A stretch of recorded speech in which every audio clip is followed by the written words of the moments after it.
We are approaching Yom Kippur, the holiest day of the year, the day God forgives us for all of our past mistakes, and when we have the opportunity to reach a state of purity. Yom Kippur begins with the solemn prayer of Kol Nidre, whose beautiful melody puts us in the proper frame of mind for the holiest day of the year. But look at the words of Kol Nidre. The entire prayer is a formula for undoing vows, releasing us from obligations we didn't mean to undertake. There is such a disconnect between the inspiring, haunting music and the seemingly mundane words. The origin of the prayer goes back to the Middle Ages, to the times of forced conversion. At times, Jews were faced with the choice, convert or die. Abandon your faith and accept ours, or we will kill you. Some Jews did convert. They are often referred to as conversos. But many of them remained Jews in secret. They kept what they could without risking their lives. And once a year, on the holiest night, they would sneak into the synagogue and they began Yom Kippur with a prayer, asking God to hold them innocent of any vows they made under the threat of death. It was a way of saying, God, understand that we did not want to abandon you. We just wanted to live. We are Jews, and we will always remain Jews.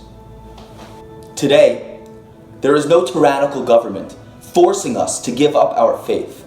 We are freer than Jews have ever been. Yet, throughout the diaspora, over 70% of our people are choosing not to marry another Jew.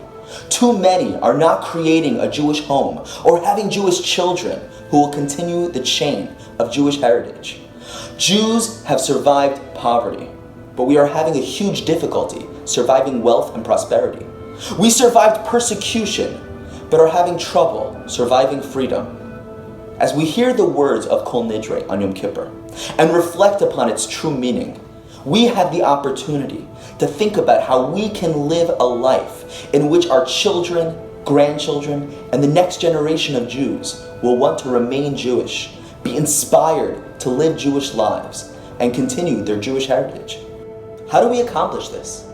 By deciding to live our own lives with Jewish pride, with passion and joy, and with a deep desire to discover the beauty of our Jewish heritage and the meaning of our Torah.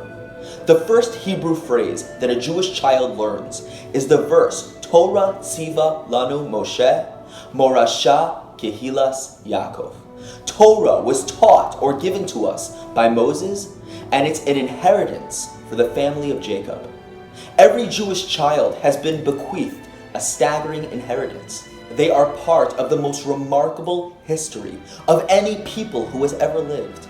A people who taught the world about monotheism, that there is one God who loves us, cares about us, and believes in us more than we believe in ourselves. The God of our ancestors, who forgives and does not forget his children, even when they were forced to convert and pretend to be someone else.